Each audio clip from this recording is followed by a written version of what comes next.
विस्फोटक न्यूज के प्रायोजक हैं red pro real estate developers.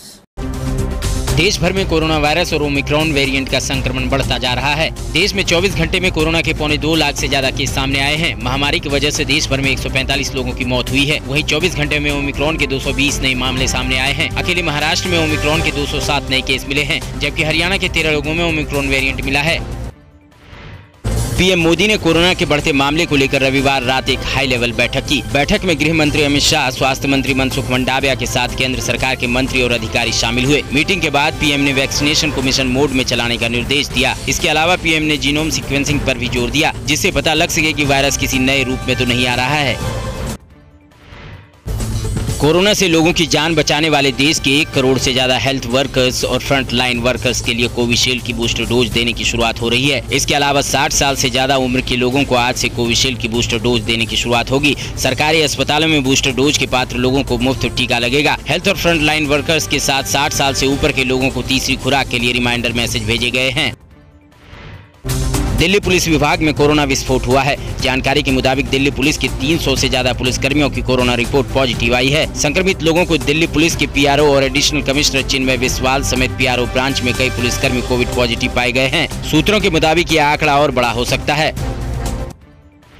Delhi में कोरोना के बढ़ते मामले को देखते हुए आज डीडीएमए की बैठक है, जिसमें दिल्ली में कोरोना के हालातों की समीक्षा और बढ़ते मामलों पर काबू पाने के लिए क्या कदम उठाए जाएं, जैसे मुद्दे पर चर्चा की जाएगी। दिल्ली में पिछले 24 घंटे में कोरोना के 22,751 नए मामले सामने आए और 17 मरीजों की महामारी की वजह से मौत हो गई। दिल्ली में संक्रमण दर भी 23% के पार पहुँच गई है।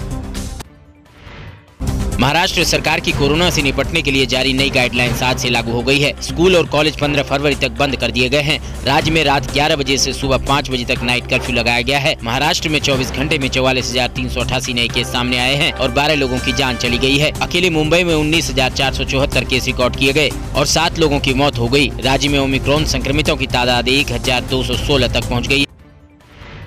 तमिलनाडु में पिछले 24 घंटे में 12,895 नए कोरोना केस सामने आए और 12 मरीजों की मौत हो गई। कर्नाटक में इतने ही समय में 12 नए कोरोना संक्रमित मिले हैं। राजधानी बेंगलुरु में ही 9,000 से ज्यादा मामले सामने आए। केरल में पिछले 24 घंटे में कोरोना के 6,238 केस सामने आए और 30 लोगों की महामारी के चलते मौत हो गई। आंध्र प्रदेश में एक दिन में 1257 और तेलंगाना में 1673 नए केस सामने आए।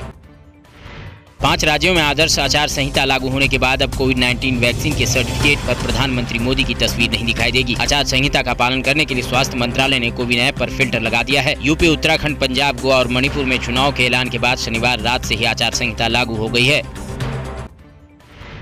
दुनिया भर में कोरोना संक्रमण की रफ्तार तेज हो गई है। बीते 24 घंटे में दुनिया भर में करीब 22 लाख केस सामने आए हैं। वहीं 4,711 लोगों की मौत हुई है। दूसरी ओर साइप्रस में कोरोना के नए वेरिएंट का पता चला है। यूनिवर्सिटी ऑफ साइप्रस की रिसर्च के मुताबिक इस वेरिएंट में डेल्टा और ओमिक्रॉन दोनों के म्यूटेशन मौजूद हैं। नए वेरिएंट को डेल्टा क्रोन नाम दिया गया है।